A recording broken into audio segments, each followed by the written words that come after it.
Bonsoir à toutes, bonsoir à tous. Comment allez-vous? J'espère que vous avez passé une bonne journée, que vous êtes en pleine forme. Alors, je suis Natacha Tessier, coach business et mentor pour les femmes entrepreneurs et je vous partage mon quotidien en live pendant 365 jours. Et donc nous sommes au 149e live ce soir. Je tiens la route, je suis assez fière de moi, je dois dire, parce que je n'ai pas loupé un live depuis le 15 août 2022. Et c'est plutôt chouette en fait voilà, de voir la progression dans ces lives, dans mon cheminement de réflexion, de pouvoir le partager avec vous, voilà, par les différents sujets. Alors hier je vous ai parlé d'organisation et d'objectifs 2023.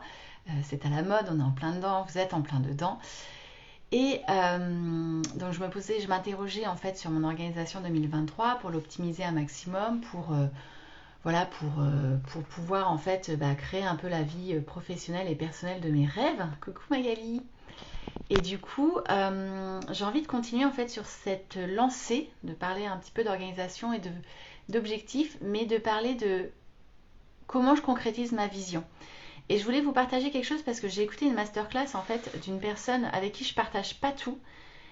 Mais pour le coup, donc c'est une mentor, une coach qui est assez connue dans le milieu qui s'appelle Sophie Chag.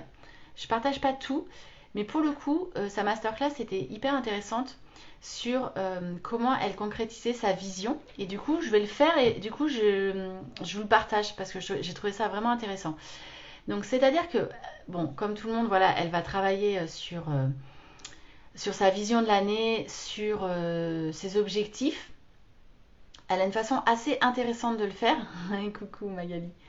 Elle a une façon assez intéressante de le faire. D'abord, elle ne va pas raisonner court terme, elle raisonne vraiment moyen terme, donc c'est-à-dire à l'année, voire plus loin à 5 ans, etc. Mais elle a vraiment une projection à l'année et pas au mois pour essayer d'ancrer vraiment sa vision et son état d'esprit, son mindset, vraiment aider le cerveau à avoir vraiment cette vision à l'année et après dans l'année comment y arriver, il va se passer plein de choses différentes. C'est pas vraiment ça que je voulais vous partager. Elle a deux tableaux et une liste qu'elle fait et c'est ça que je voulais vous partager. J'aime bien, que j'ai envie de le tester cette année. D'abord, elle va avoir un tableau de vision professionnelle et du coup, donc son tableau de vision professionnelle, en fait, l'idée c'est de trouver en fait des photos qui vous parlent, qui représentent exactement chaque objectif. Par exemple, vous allez vous définir, moi j'aime bien les chiffres, hein, donc vous allez vous définir par exemple un chiffre d'affaires à atteindre, un bénéfice à atteindre, une rémunération à atteindre et selon vos activités, les services que vous proposez ou les produits que vous proposez, vous allez peut-être définir qu'il y a X personnes dans tel programme, X personnes où vous vendez X programmes de formation à des entreprises, etc. Et donc du coup, vous allez donc répartir en fait le nombre de personnes que vous souhaitez atteindre, donc qui vont représenter votre chiffre d'affaires, ou le nombre de produits par catégorie de produits, par exemple si vous êtes dans le commerce que vous voulez vendre, pour atteindre du coup votre objectif annuel. Et en fait, vous allez l'illustrer par une photo, mais quelque chose qui va véritablement représenter chaque objectif. Par exemple, je dis n'importe quoi, vous dites je veux atteindre 500 000 euros de chiffre d'affaires et je veux un bénéfice après investissement de 50 000 euros, je dis n'importe quoi. Et bien, vous allez en fait vraiment laisser peut-être juste le chiffre, vous savez ce que c'est, et prendre une photo par exemple de vous dans une attitude, un état d'esprit, une photo qui vous a vraiment plu et qui représente cet objectif. Et vous allez construire en fait comme un tableau de vision board, un tableau de vision. Vous allez construire en fait ce tableau. Là, c'est pas avec des photos de magazines comme on peut faire ou des mots qu'on trouve dans les magazines et c'est aussi très sympa. Et je pense qu'on peut aussi le faire de cette façon-là. Mais là, c'est vraiment avec des photos qui vous parlent. Voilà, vous allez vous replonger un petit peu dans toutes vos photos et choisir celles qui vont représenter chacun de vos objectifs. Et ça, ce tableau-là, en fait, après, vous allez aller sur un site pour pouvoir l'éditer et le faire imprimer et vraiment l'encadrer et le positionner dans votre bureau.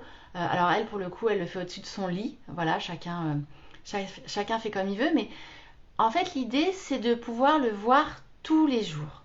Et c'est pas de réfléchir en fait tous les jours à comment je vais y arriver, etc. Ça justement, ça va être tout l'intérêt du lâcher prise. Mais c'est juste d'ancrer en fait ces objectifs-là tous les jours jusqu'à ce que ça devienne juste la réalité. Donc ça, c'est votre premier tableau. Après, ce qu'elle proposait, c'était de faire la même chose, mais votre tableau de vision personnelle pour votre vie personnelle à l'année. Je trouve ça aussi intéressant. Et ça, vous pouvez le faire seul ou en couple ou en famille.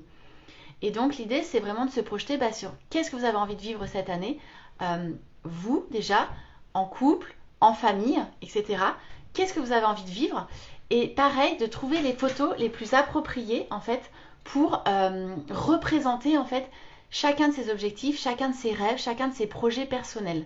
Et là, de la même façon, vous allez aller chercher les meilleures photos, celles qui représentent vraiment le plus ces objectifs-là, ces rêves, et vous allez en faire un tableau, pareil sur les sites que vous avez en fait en ligne pour faire des albums photos, pour faire des affiches, pour faire des tableaux.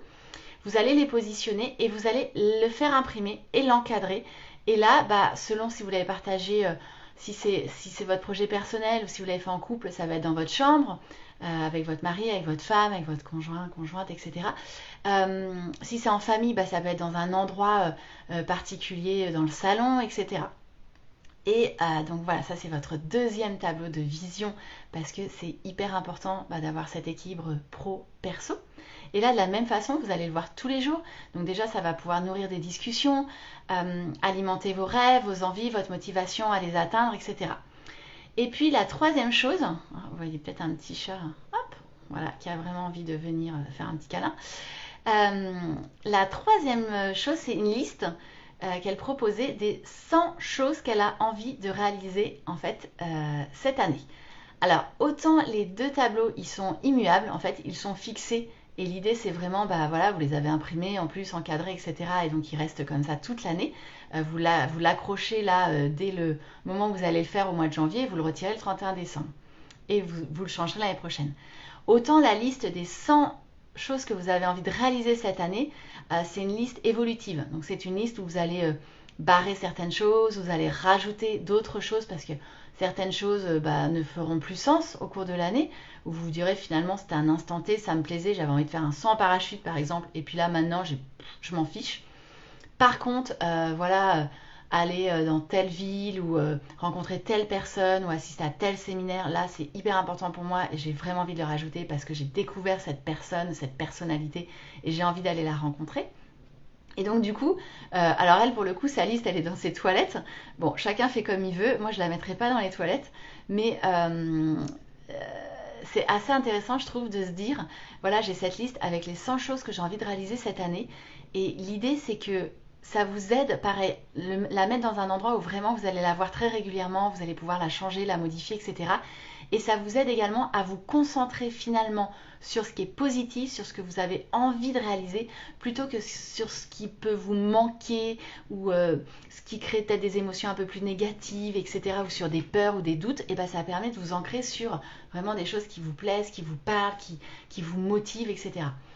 Donc voilà, j'avais envie de vous partager ce soir ces trois façons en fait de rêver son année 2023. Il y en a plein d'autres, mais j'ai trouvé ça vraiment intéressant, très chouette. En tout cas, moi, ça m'a beaucoup parlé et donc du coup, je vais le faire cette année. Donc je vais faire mon tableau de vision professionnel. J'ai déjà dit à mon mari qu'on allait faire, je lui ai proposé de faire le tableau de vision personnel et il est d'accord. Et pareil pour la liste des 100 choses, je pense que lui aussi va la faire de son côté parce que ça lui parler. Et donc je vous partagerai au moins le tableau professionnel quand je l'aurai reçu, quand il sera imprimé et reçu. Et je pense que je vous le montrerai pour voir à quoi ça ressemble. Et puis ça me permettra de faire aussi un petit topo pour voir un petit peu comment ça m'aide à réaliser tout ça, à réaliser tous ces rêves professionnels. Et après, voilà, c'est vraiment de lâcher prise sur le comment et se fier plus à son intuition, même si ça n'empêche pas évidemment d'avoir des plans d'action. Ça, moi, vous me connaissez, je suis très très plan d'action, je suis très dans la matière, comme on dirait, mais je me fie aussi énormément à mon intuition. J'y crois de plus en plus et je sais que plus je lâche prise sur les attentes, sur les résultats, plus je trouve l'envie, la motivation et les bonnes actions à mettre en place au bon moment sans dépenser trop d'énergie pour atteindre mes objectifs. Voilà, Je serais curieuse de savoir ce que vous en pensez, si ça vous parle, si ça vous intéresse aussi de vous prêter au jeu et de réaliser en fait ce tableau, de pouvoir le partager. Ça serait vraiment chouette en fait, voilà, qu'on puisse échanger sur ces sujets et puis voir un petit peu ce qui se passe pour nous et comment on l'a construit. Ça peut prendre une semaine, hein, je veux dire, le temps de trouver vraiment les bonnes photos, de réfléchir à ses bons objectifs, parce qu'en fait c'est un tableau dont il ne faut pas se lasser toute l'année. Donc c'est de vraiment réfléchir à des photos que vous avez envie de voir toute l'année et qui vous parlent toute l'année.